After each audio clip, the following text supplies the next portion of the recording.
తెలియదు, గుర్తులేదు, సంబంధం లేదు. ఇలా ఉంది యూట్యూబర్ జ్యోతి తీరు. చేసిందంతా చేసింది, ఇప్పుడేమో నోరు పడిపోయినట్లు మౌనం పాటిస్తోంది. ఏం అడిగినా సరే తెలియదు, గుర్తులేదు, సంబంధం లేదు, ఇంతే.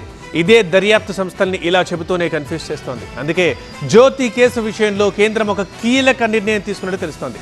ఇంతకీ ఏంటది?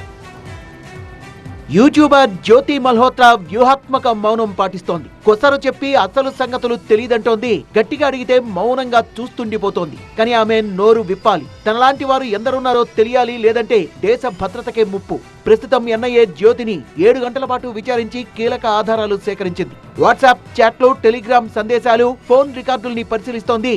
గతేడాది ఢిల్లీలో పాక్ హై కమిషనర్ ఇఫ్తార్ విందు వీడియో పైన ఆరాధిస్తోంది.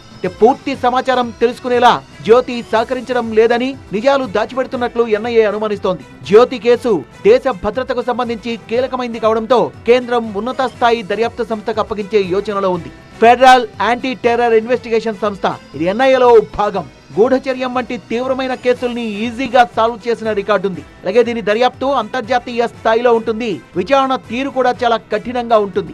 సాక్ష్యాలు సేకరించడంలో నిపుణులు. డిజిటల్ ఆధారాలు, ఫోన్ రికార్డులు, సోషల్ మీడియా ఖాతాలను లోతుగా పరిశీలిస్తారు. నిందితుల్ని మానసికంగా ఒత్తిడికి గురిచేసి నిజాల్ని రాబడతారు. ముఖ్యంగా digital forensic, cyber tracking, encrypted సందేశాల విశ్లేషణలో నిపుణులు. వాట్సాప్, టెలిగ్రామ్ లాంటి ప్లాట్ఫామ్లలో జ్యోతి పంపిన సమాచారాన్ని డీకోడ్ చేసే సామర్థ్యం ఈ సంస్థకుంది. జ్యోతి వీడియోలోని ప్యాటర్న్లు, జియోలొకేషన్ డేటాను లోతుగా పరిశీలిస్తారు. ఐఎస్ఐ అధికారులతో జ్యోతి చాట్లను, ఫోన్ రికార్డుల్ని క్షుణ్ణంగా తనిఖీ చేస్తారు. ఫెడరల్ యాంటీ టెర్రర్ ఇన్వెస్టిగేషన్ రంగంలోకి దిగితే జ్యోతి నిజాలు చెప్పే అవకాశం ఉందని నిపుణులు భావిస్తున్నారు. ఈ సంస్థ దర్యాప్తు వేగంగా, ఖచ్చితంగా ఉంటుంది. అలాగే జ్యోతి నోట్స్ లో ఐఎస్ఐ అధికారులతో సమావేశాల వివరాలు, సైనిక స్థావరాల స్కెచ్లు ఉన్నట్టు తెలిసింది.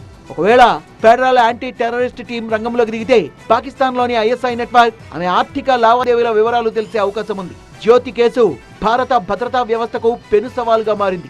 జ్యోతి నిజాలు చెప్పకపోతే ఐఎస్ఐ నెట్వర్క్, మన దేశంలో వారి ఏజెంట్ల గురించిన సమాచారం బయటకు రాకపోవచ్చు. గత 2 వారాల్లో దేశంలో మొత్తం 14 మందిని గూఢచర్యం ఆరోపణలపై అరెస్ట్ చేశారు. ఇంకా ఎంతమంది ఉన్నారు అన్నది తెలియాల్సింది.